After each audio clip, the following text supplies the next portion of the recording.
Qui est Allah? Il est le seul parmi toute l'existence à n'avoir ni partenaire, ni enfant, ni autorité au-dessus de lui, subhanahu wa ta'ala. Rien ne lui ressemble, rien ne lui est comparable. Qui est le seul vrai roi? C'est lui.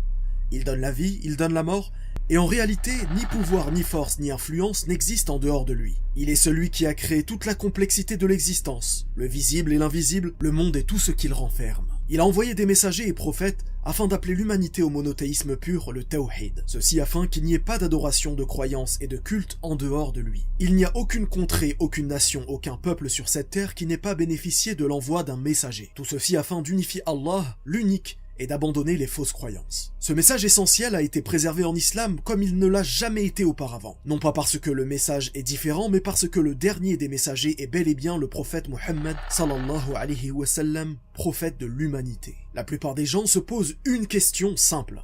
Pourquoi suis-je sur terre? Dans quel but? Qui de mieux pourrait répondre à cette question que celui qui t'a créé? Qui de mieux que lui pourrait répondre à quel est le but de ta vie? Allah a accompagné l'humanité depuis les temps de Adam alayhi salam jusqu'aujourd'hui en les informant de ce qu'il attendait de ses créatures. Et la réponse est extrêmement simple. Lui vouer un culte exclusif sans jamais lui donner d'associé.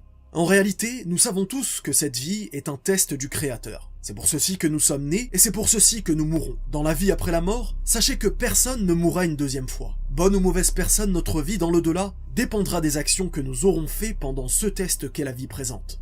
Il est le Seigneur du trône suprême, le Seigneur des univers. Nous vivons dans ce monde et nous sommes fascinés par sa beauté, par la grandeur des montagnes et des buildings. Des milliards de personnes vivent sur cette terre à cet instant. Mais ce monde est tellement vaste qu'il pourrait accueillir des milliards de personnes encore. Mais comparé à ce qu'a créé Allah, cette terre paraît minuscule, pour ne pas dire insignifiante. Insignifiante par rapport à la taille du soleil, qui est 1,3 million de fois plus grand que la Terre. Nous parlons ici uniquement d'une étoile appelée le soleil, elle-même des millions de fois plus petite que des étoiles plus grosses qu'elle, regroupées par milliards pour former une galaxie, et il est impossible de compter le nombre de galaxies tellement elles sont nombreuses. Une fois que tu observes tout cela, lève la tête au ciel et observe, médite sur ce qui t'entoure. Eh bien sache que tout cela n'est que le premier ciel. Combien y a-t-il de cieux?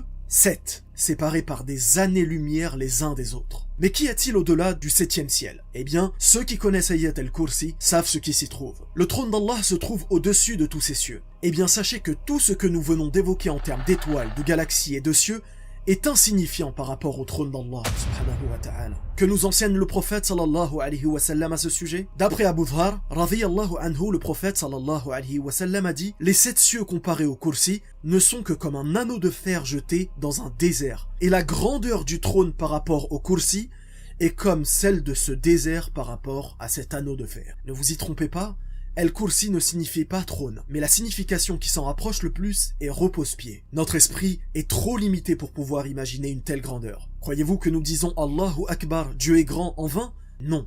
Il est bel et bien l'immensément plus grand au-dessus de toute chose. Maintenant que tu te rends compte de sa grandeur, rends-toi compte de l'avantage que tu as. L'opportunité de lui parler, de lui demander pardon, de te confier à lui seul, sans jamais lui donner d'associé. Barakallahu fik. Wassalamu alaikum wa rahmatullah.